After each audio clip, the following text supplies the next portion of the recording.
Hi, I'm Jamey Stegmaier, and you're listening to Board Chitless.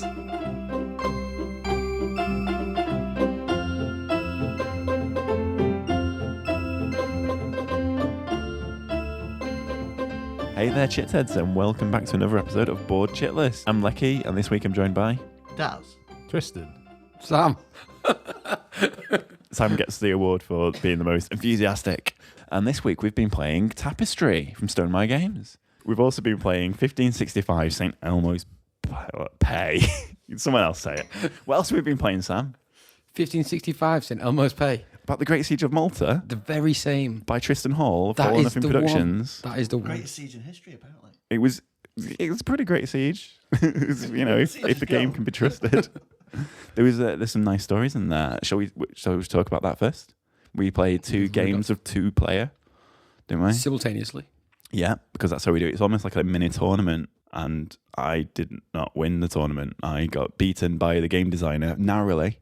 How did you guys get on? My leader got sniped in the head and got taken out, so I lost by Virtue of death. lack of leadership. I was the Ottomans, yeah. I was going for the fortresses, but just left the Ottoman leader wide out in the open. So that's Dressed how in I his got done. finery. Headshot. Not anymore. Big target on his head. He hung on for quite a while from what I could see. It was full of bullet holes for the most part of the game. Yeah, for a while I thought I'd found an interesting tactic, but I don't think I'll use it again. Play that way again. I mean, you did right to move him around a bit, not just keep him in one spot. And he doesn't look that active a bloke, actually, so he did well. It was in his 70s, to be fair. Oh, given his due, he did to last that long. As he did. He did, yeah. I enjoyed it. I enjoyed the story. It's a bit like 1066. There's a lot of flavour text on there that tells you about what's going on and why some of these cards are as mad as they are, like shooting heads out of a cannon or I had some guys swimming, the Maltese swimmers. Oh, the Maltese swimmers, one of my favourites. I said to Leki, I'm not going to go easy on you. I'm going to make sure that this Ottoman deck is as tough as the knights, and give you a really good going over. And then by the end of the game, it totally came down to the wire, and I was like, oh man! And we were fighting over all three frontiers, and Leki made the most epic comeback. And it was really touch and go by then. We had like 8 damage each on 2 different objectives at the same time. And it was good. I was amazed by how much I could actually come back out of it. Because I thought I would just put up a bit of token resistance, and before I knew it, I had like swivel cannons blowing your ships out of the water. Yeah, I was trying to line up how to get like 10 points of damage on all 3 frontiers at once, and then all of a sudden I was fighting for my life. So yeah, I enjoyed that. And the variable frontier health as well, instead of just having 10 across the board. That made it interesting. Like the big sturdy 12 fortress just disappeared, folded like origami. Yeah, I didn't expect that to go first, but yeah, same here. Occasionally it's sort of. That was a good rook for the other two.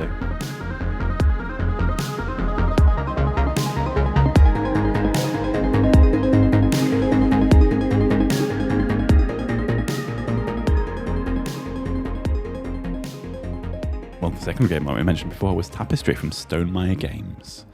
And that's a recent purchase from you, Tristan, is it? And just arrived in the post? This was an actual purchase with money. This wasn't supplied to us for review purposes. So our opinions are honest, objective. or yours are anyway. I'm the one who paid for it. So crippling then. Yeah, I'm just going to put it out there that I didn't do very well, and as a first game, I could have probably done played a bit better because I got lapped on the victory points tracker, I think. It's not all about winning, Leki. No, but at least being in contention would help. Yeah. Unless you win, in which case it's about winning. I think there's a major chunk of the game that I overlooked. The only problem is I don't know which part of it was. It still seemed a mystery to me watching you guys play. Points. Yeah, but it's interesting. It was a bit of a different Euro from Stonemayer to what we've sort of used to. It's changed again from Scythe. It's not quite the same as Viticulture. There's loads more board action. Like there's a whole little geographic sub-game. There's a civilization builder. There's a technology tree. There's loads of like tracker races, and then some dice chucking as well, just for good measure. It's very strange. It's like it's elements of a civilization game, but none of those elements feel like a civilization game. I do enjoy it. This is the 3rd or 4th time I've played. and there's a lot to like in there. And obviously the component quality is brilliant as always. Graphic design could probably do with a bit of a once-over, maybe, Daz? Yeah. But the actual gameplay, like exploring tiles and everything, it's weird. It's like a really, really, really abstracted version of a Civ. My favourite part of like lots of different games is the tech tree, and advancing either your character, leveling up your character, or leveling up your civilization, or, unlocking new things as you go. And this felt so open. You've got tech trees on your map and you've got tech trees on the board, and the whole game is about pushing up these different technology markers. But at no point did any of us really acknowledge what it was we were doing. I made a stab at it at first. I was like, I've built a raft. And then after that, I was like, I'll push the science up. I'll push the military up. There was no real, like, what have you actually physically done in terms of... The theme is paper thin, isn't it? It's like shading the cells on a spreadsheet. Yeah. It's, you look past it and all of a sudden you see the bare mechanics of the game. Yeah. It's interesting that you said, like, you opened up the game like getting a raft, because you had the raft on the navigation sort of chart, the big map in the middle. But then you just immediately bought a warship off the tech tree. It's like, okay, you've just discovered fire, but no, you also... I'm going to use this warship to build a raft. Yeah. And so that just sort of thematically it made zero sense whatsoever. But, once you look, none of us seem to be bothered. Like, we could have really like ripped into it, but we just sort of got on with it. It's just like a bit of a engine building. It wasn't a tech tree as such, was it? It was just some tech cards that you just chose and they gave you various bonus. And the bonus didn't necessarily relate to what the card was anyway. So just here's a warship, have 3 victory points. The building of the city as well, with the little houses and the landmarks. The Sudoku without the numbers. that was interesting, but it's a bit jumbled as well with the theme, because towards the end I had this like stone forge from the Iron Age next door to space airport, next door to NASA, basically a shuttle that's about to take off. Yeah, I was having mud huts and then train stations. And like well, that's how you forged your spaceships in that forge, wasn't it? Yeah, that's beat it out over an anvil. We were just a quicker way to get the titanium that they use. So, my favourite bit was when Sam discovered warp gates and interstellar travel, but didn't have any method to actually get into space. You kept that quiet. You jumped over one of the most crucial spots on the track, didn't you, somehow? And so you skipped over the ability to explore and just went to the... I could play down a warp tile that I didn't actually own. That was it. You could play a warp tile, but you'd skipped over the space where you gained the warp tile. Only space where you could gain them. Was that like a bit of a Leonardo da Vinci inventing the helicopter moment? It's like, it's a great idea. Which is exactly the same as that Japanese guy inventing the selfie stick in the 1990s. Just too far ahead of his time. That's it. Too far gone. The civilization town, is it capital city, isn't it, really? Yeah. It's like you're planning out. It's a bit of a, what do you call it, like a polyominoes sort of puzzle. But in order to make the game nicer, then the polyominoes have gone 3D, so they've become like little miniatures. So you lose the polyominoes feel to it, because they just become like clunky miniatures, which it's probably better having a miniature than like a little bit of cardboard. But you just seem to be a step removed from what the game's getting at. It's a strange one because it didn't seem to interfere with the fun. Yeah, you've got those super detailed miniatures, and it's like, I've built a space shuttle launch pad, and then there's no follow up to that. You just filled a part of your city. It's not like you can then launch a spaceship with it or put something in the forge or anything. It just fills a spot on your grid. It kind of feels like if you're going to do that city builder thing, that be the thing. Don't do a civ builder with a city in it. Build a forge, then you can level that up and do that instead of leveling up warships that have no bearing on anything and then explore for the sake of it. Maybe just do it as a city builder with, worker placement city builder, have a tech tree there. Yeah, in another game, if you built a tank factory, then tanks would come out of it at some point. And this one's just like, I've got a tank factory. And a pottery. Basically, when you're making your moves on this, the iconography's so good in terms of around the track. You were literally looking out for certain things, certain icons. There are sort of little bits of text, things that are named in the progressions that you go into. So it was like telephone, comm station, data center, but none of us were really talking about those. So you're not talking about what you're doing. Yeah. You were just looking at the bonus of that, weren't you? It's there was a card, I think, was it Leki needed writing, and none of us could figure out where it was. Was it on the tech track? Was it on the military track? Yeah. And it turned out to be on It's on the home player board. The player board, Yeah. It's like one of the houses was obscuring it, but I'd already revealed it. I just didn't think of looking there. And it's not like the design of the game's fault, because it had the little meeple man next to it, which means it's with the meeples. We just weren't looking there because we just the game's telling you what you're doing. It's just how much attention you pay you pay to it. Which, Might explain how well I wasn't paying too much. Yeah.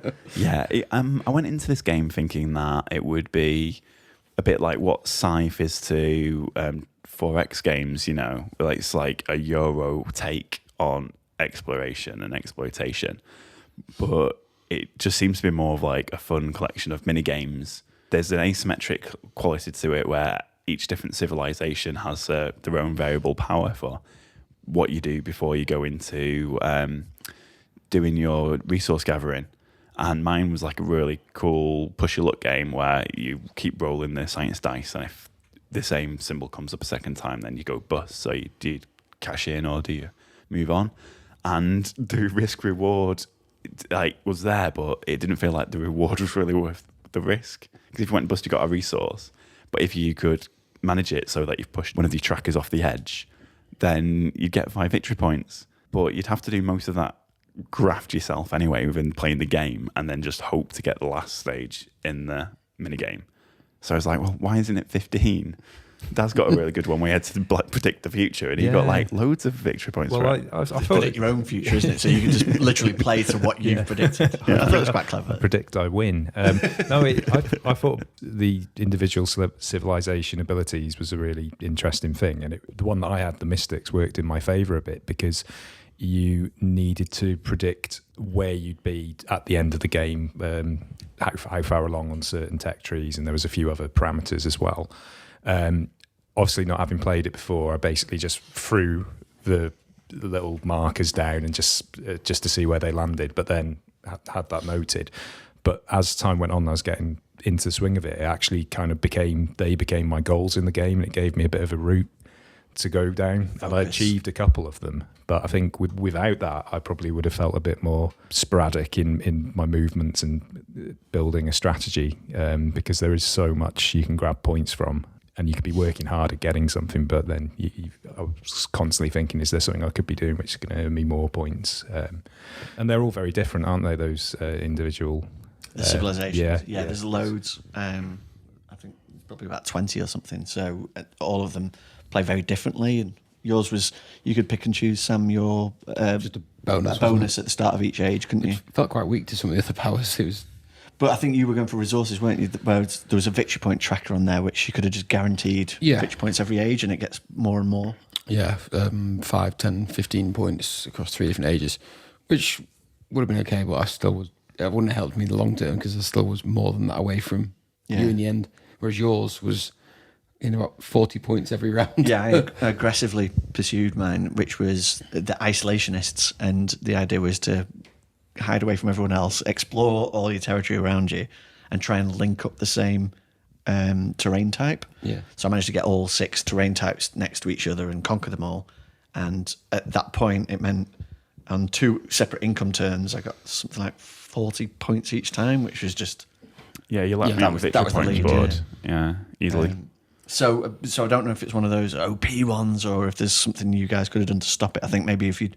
If Leki had attacked like I told him conquered to. Well, you could have done, you know. Reach. It was, but from my point of view, it was a waste of time to try and stop him though. No, I was only messing. I was still rotting away on the vine. And if you had, there's another thing as well. There is a conquering thing where you can attack each other, but it's kind of pared down and kind of neutered. And we all had trap cards, which meant if anybody had attacked anybody, the person being attacked would have just gone nope and gained a load of points or whatever, just prevented a couple of it. resources and stuff. I think And Daz that's didn't have one though. He was right for the I picking. didn't see one. No, we should have totally gone for Daz. Yeah, but I didn't feel it seemed quite passive, and I didn't really feel threatened at any point. So I was wondering how much the sort of conquering combat.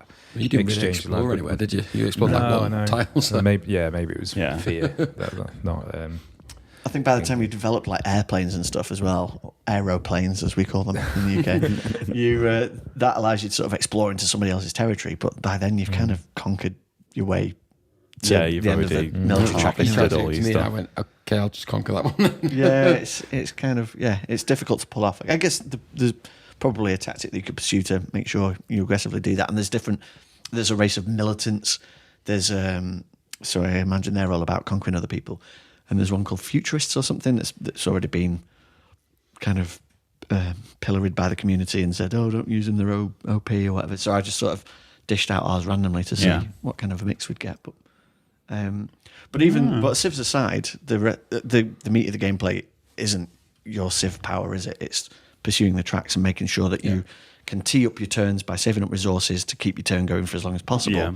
And also planning for future turns, which I always found really difficult, having the right resources to get to the end of the track at the end of the game and then going, oh man, I fluffed it. That's not going to happen now.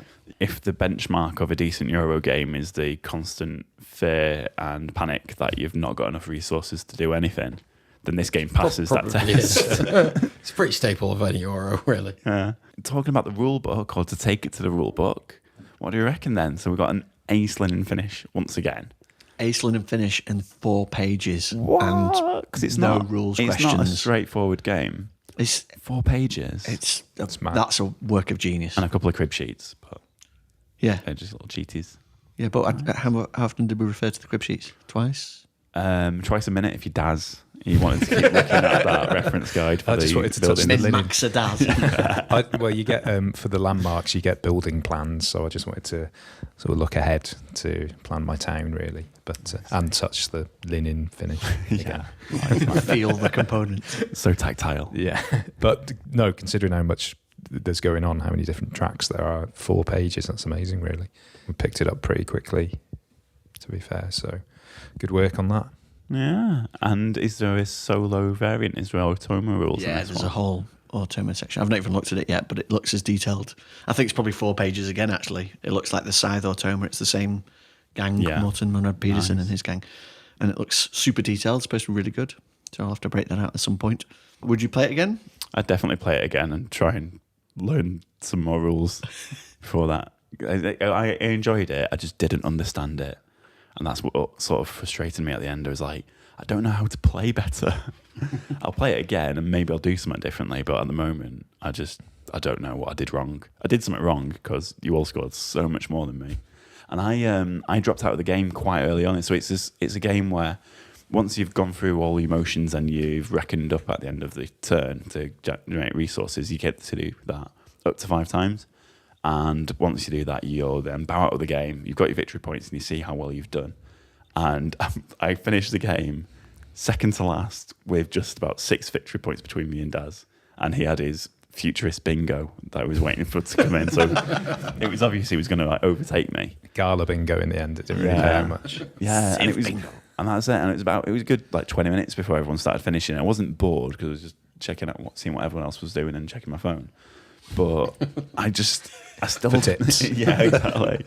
But I still don't know what do I do again? It's weird because it's not quite player elimination, but it's No. kind of player elimination. So it's like Yeah. if you did the same thing in Eclipse, it would be because someone's wiped you out, wiped you off the board. And in this game, Everdell does the same thing. You resource yourself out of the game by running out of stuff that you can do. Yeah. So I think it was probably just ineffectual use of resources. I was moving up tracks, but when you looked at it, I was ahead on one track, but didn't get to the end of it. And then the others, it was just sort of like a third of the way up each of them. Maybe I should have consolidated and tried to do better on less. it's resource keepy uppy. Yeah. But that was the thing. I couldn't work out how to generate more resources on the fly. Whereas I looked at Daz and he'd finished one of his eras before me and was on to his last era. And he had 8 gold resources. Well, that was it. You were finishing the eras first, weren't you, Dad? So you get bonus resources from doing that. So you were getting those as well. My initial strategy was just to plough up the tech track. That seemed to unlock loads of the little yellow houses, which in turn, when you place those, gives you a gold bonus, and then and the tech needs gold basically. So I was just ploughing it back into that, but I didn't have that many of the other resources. Didn't work that well in the end because I came third. But yeah, you kind of find yourself getting into sort of combos with the sort of path that you've chosen. You almost sort of appear basically. There were some mad if you go combos with it. on the table. Yeah. Yeah, no, definitely. I think I found my most productive turn in that whole thing was when I had the tapestry that was automatically colonise anything I explored. So I think I explored about 4 times in the same turn. And every time you explore, you get a resource. And when you colonise, you get a resource. Nice. So every time I was exploring, I was getting 2 resources, which was then going back into exploring further. Yeah, and also saving resources and having to do them as 2 separate actions as well, I suppose. Exactly, yeah. So it was, because of that, being able to spread out very quickly, I think I ended up colonising about 7 places within the first couple of turns. That then provided more resources going forward. Yeah. So some of the spaces was gain resources for every territory you control or victory point. So that's where I started to generate from that way. Fair enough. But it was using those colonisation or using those tapestry pieces to the most effective. Yeah. So notice that everyone at one point had some really good ones, and everyone had some really poor ones as well at some point. Yeah. The tapestry cards. Some dodgy Yeah. ones. They were a bit hit and miss, but you do collect a lot of them. And when you play one, you've got to kind of commit to it like you did. Yeah. Like, I've got the exploring one. Now I'm going to explore.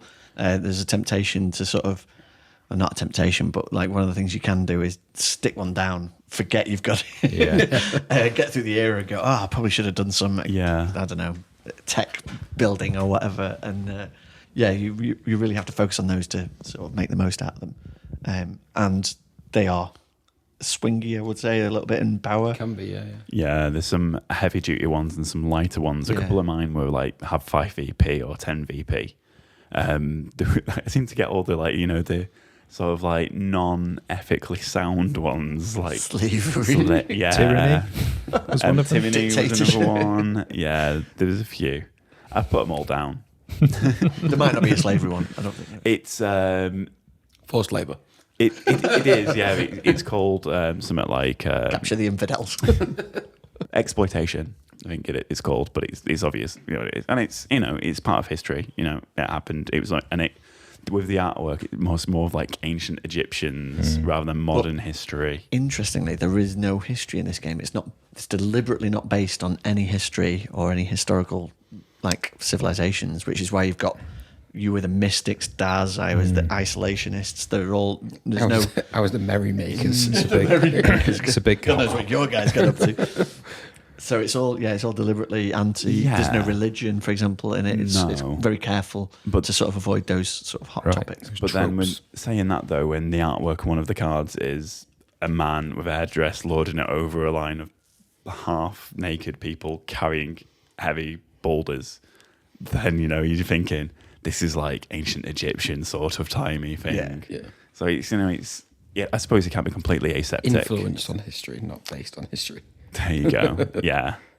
But it's not such a bad thing to base anything on history because it's in our pasts.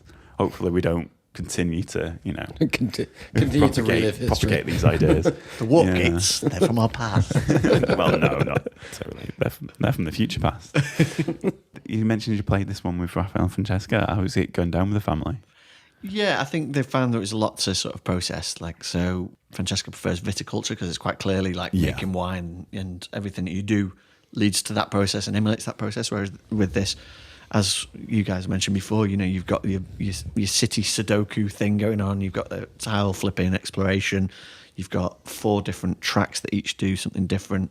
So there's quite a lot to take in, really, and it's probably a big ask to thrust it on them. But I think they both play it again, having played it once and sort of grokked it a little bit. But I do think, in terms of what we were talking about before, in terms of like the abstraction of the theme, because it's quite hard to sort of from turn to turn say what it is that you're actually doing, I think that makes it slightly less accessible for non-gamers, really. But for me, I really like it. The tech trees is one of my favourite things about games, and so just having an entire game devoted to teching up and leveling up tracks and stuff, it appeals to the Excel sheet nerd. Yeah, it feels a bit like it doesn't feel exactly like Super Mario All-Stars, but it's got that sort of like vibe to it where it's kind of like, it's a bit like this thing that you like, but it's also got a lot of other things going on within it. Yeah, it gives a nice flavour of all the things. And and it feels very light, despite there being so much to do and think about. At no point did it feel so heavy that, like Eclipse, where you really like struggle. It's make or break in the next decision that you make. It might have been the same with Tapestry, but I just didn't feel the stress of it. Would you choose it over something like Scythe? God, no. I wouldn't choose a lot of games over Scythe, though, to be honest. No, and I'm terrible at Scythe, so... I prefer the competitiveness of Scythe, where you can actually, well, I know you can in this game, but the march a mech into someone's homeworld. And because you can do that, you can have more of an effect on other people in Scythe. Whereas with this one, I mean, I wasn't really paying that much attention to what everyone else was doing. Yeah, it could have been a nice addition to have like barbarians, like AI bots. You flip over a certain tile because you get to choose which tiles you place. But if it was a flipper tile and find out what happens kind of thing, it could have been cool to have sort of independent AIs that you have to tackle and maybe get XP for beating or something like that. Just a little bit Civilization now, isn't it? Well, yeah, but that's what it's trying to be. It's trying to channel like civilization elements, and I think that was one of the things that was missing. There's no sort of exploration element of civilization games. It's brilliant because you're like, oh, what's coming next? Flipping over a tile, and it could be resources, it could be in this game tapestry cards or technologies. What if it was something that threatens you, but then if you beat it, you get something more. It would have brought into the military track a little bit more. Which actually, I pursued the military track. That was my track this game, which I don't normally do. But I didn't battle anybody. I pushed it to within one space to the top of the track, and there wasn't one fight in the whole game. So maybe that would have been a nice touch. I don't know. Totally. Felt like a little bit of a cross between Scythe and Euphoria.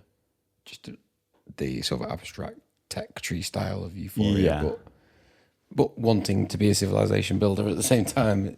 So I know they're very different games. Yeah, but like lots of like separate mechanics on a board, and it's a bit like a pick and mix, isn't it? Yeah, like there's so many different avenues. a big old board game.